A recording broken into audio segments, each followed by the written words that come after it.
Japan is a country rich in water. Both resilience of nature and many aspects of Japanese culture rely on this abundance of water. However, suddenly people have taken to drinking a bottle of water without even thinking twice about it. I wonder if it is really possible for new forms of culture like wabi or sabi to appear in the 22nd century when our daily lives are filled with plastic and concrete.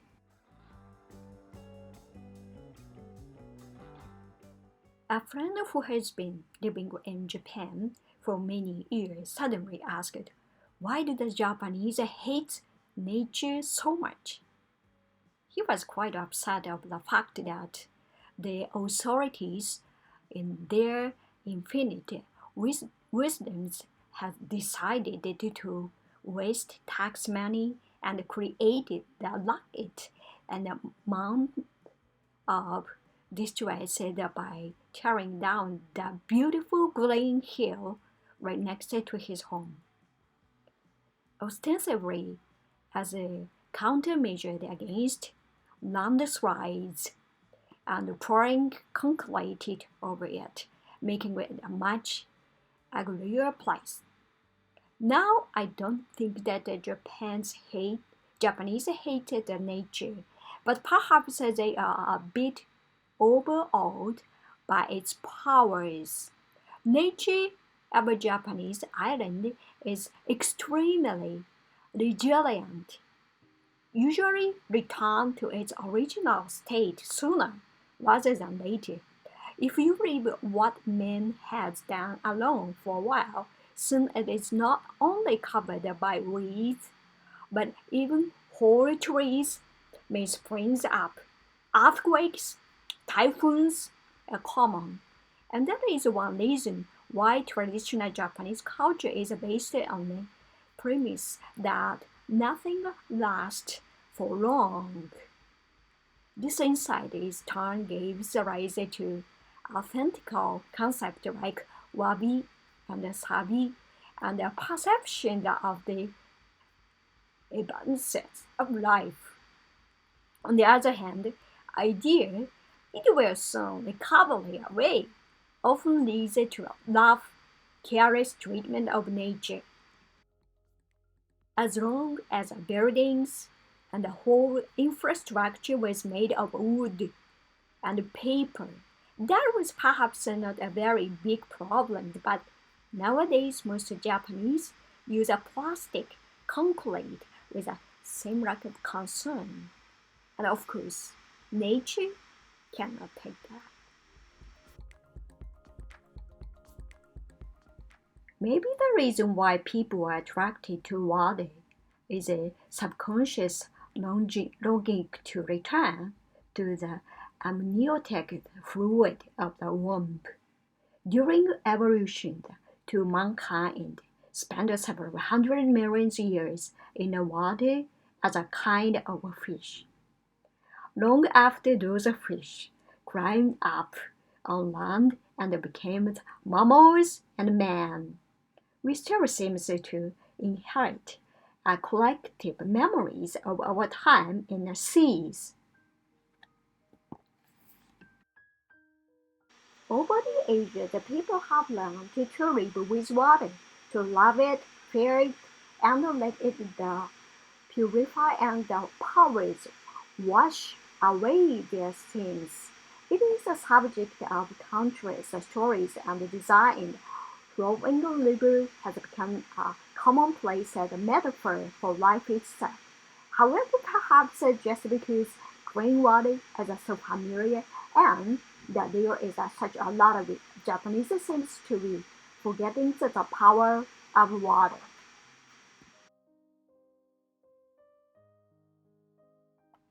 I love rivers. Just gazing at the flowing water makes my tiredness evaporated and I can put everything out of my mind. It doesn't matter if it is a small river or a slightly dirty river. Coming across any river is comforting. Unfortunately, I cannot seem to find any river like that in the city where I live is where I work. The river that once used to flow through the city has been turned into subterranean conduit, and what runs there now is not water but cars.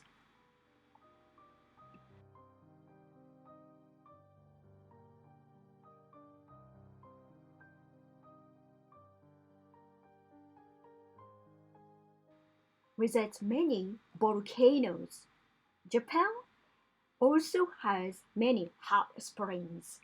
While there are countless ancient myths and legends about the hot springs, it was not until the Edo period that the custom of bathing became the popular.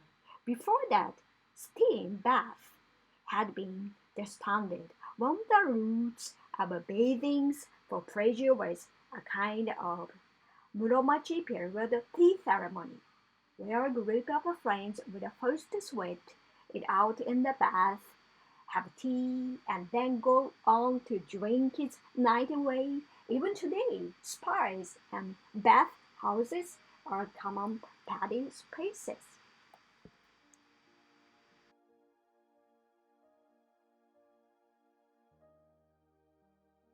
Japanese mountains are always accompanied by water, removing oneself from human habitation and going off to live on the mountains surrounded only by mist and fog. And the moment the streams was perceived as the perfect settings for satori or enlightenment. This idea was surely influenced by old Chinese legend of the Taoist wizards who secluded themselves deep on the mountains. Japan too had its share of authentic mountain religions, and for Japanese, going to the mountains was always profoundly linked to faith. It is only fairly recently that people have started walking in the mountains for pleasure, such as for viewing blossoms in the spring or turning leaves on the whole. As a consequence, places where you can enjoy the reflection of the mountains, blossoms or leaves and the lake are widely advertised as scenic spots.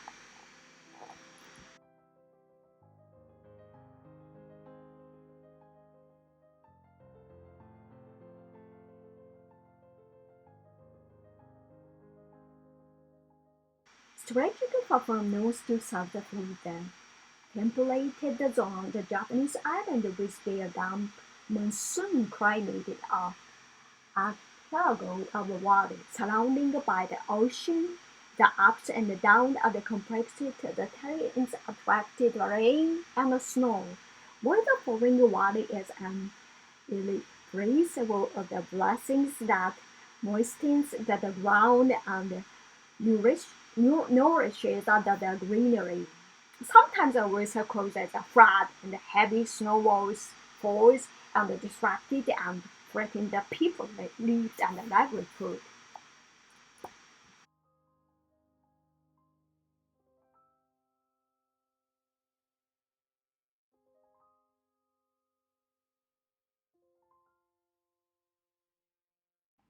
Amid Pacific waters, Japanese islands, nearly 7,000 of them in all, have since their creation been under influence of the surrounding ocean and the seas.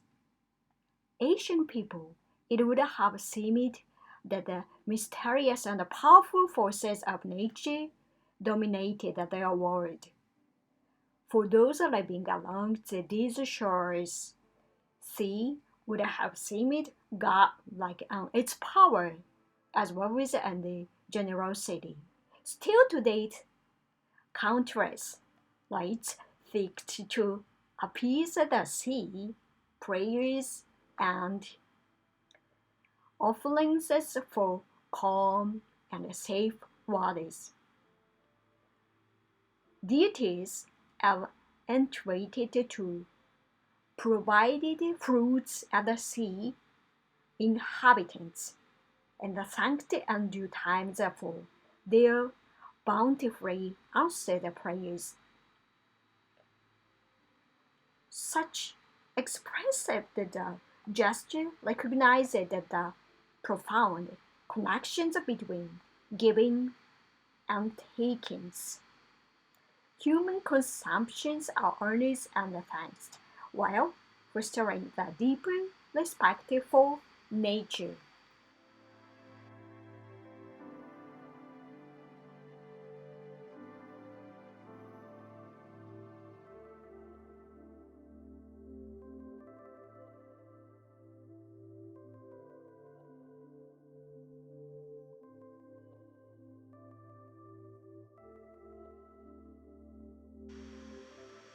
Rivers are faced two-faced. The moody schemes of the flooding river brings calamities and destructions, but the fertile soil it raises behind makes a new seed grow. Barrier for land roads, river is at the same time a route for transportation by water. Buddhists, this shore is this world, and the other shore is the world of the dead. Rivers are common symbols of the border between this life and the afterlife. Bridge across a river also becomes a metaphor for the connection between this world and the spiritual world. Such bridges are often considered terrifying, or on the contrary, as a place where you might encounter good fortunes. In either case, a bridge can be end of the ordinary world.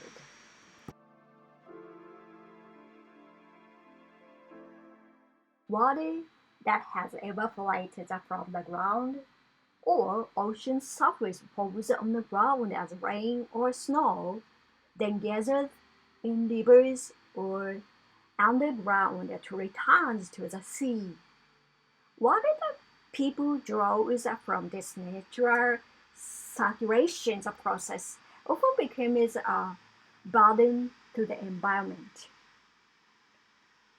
Use of water resources effectively and properly treats wastewater to minimize this burden.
Japan used to be known as a land of abundant rice.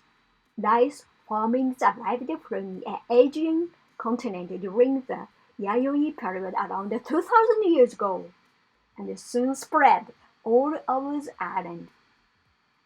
Still today, many Japanese love nothing higher than a bowl of freshly cooked white rice. Cooked rice is 40% water, and it's not only rice. Other favorite dishes like udon, wheat, and soba buckwheat noodles are often served with a soup. Tofu, for that matter, is 90% water. Japanese eat a lot of water.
Japan's traditional arts, like the tea ceremony, flower arrangement, profoundly related to water. The tea ceremony in particular is an accomplishment of water. Ideal locations for a tea house is a place where water flows. The plants are wet with moisture, and the ground is covered with moss. Inside the tea room too, focus is not so much on the tokonoma alcove as on the tea kettle on the fireplace. And the sound of the boiling water is yet another object of appreciation. The act of the host preparing tea is a performance with water and his partner.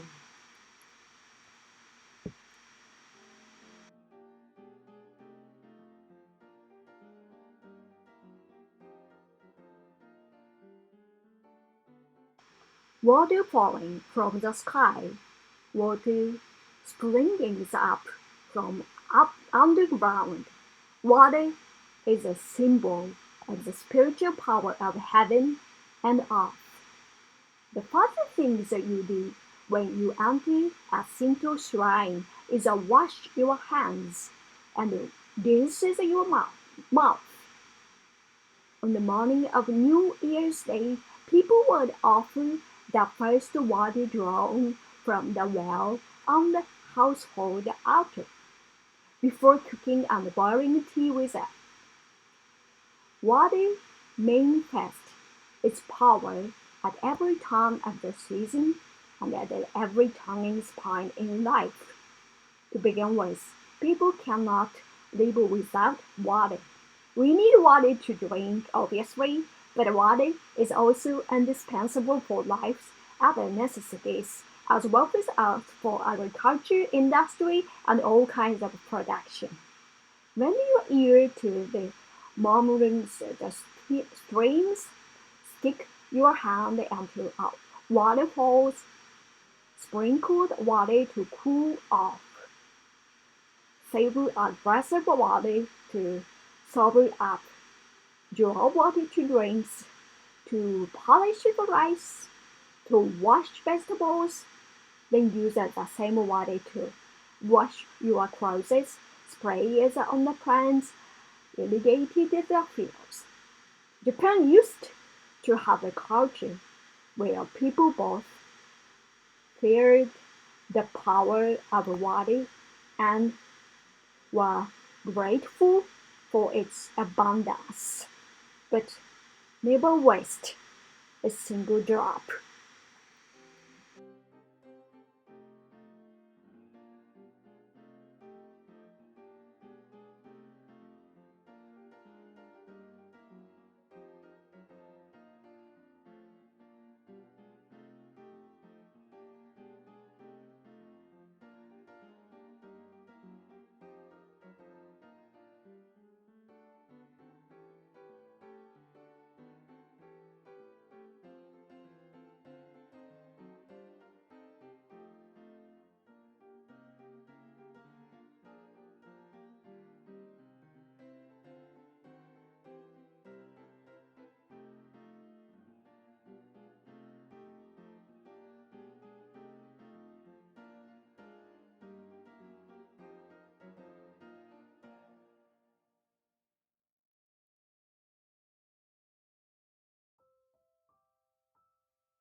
From waka and haiku through nursery rhythms to the latest hits, Japan has countless poems, songs about rain.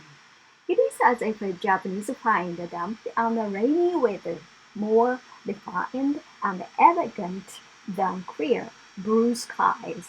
Summer comes after a long rainy season, but since abundant water is normally such an essential part of the landscape, the damage caused by a sudden drought is all the greater. The crops win, wither, and diseases spread. How severe that problem could be evident from the fact that chronicles of the deeds of old sage and saints like the monk rain making. Many early summer festivals were originally held to alleviate the raging epidemics behind aesthetics of rain. Such prayers were heaven.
Bye.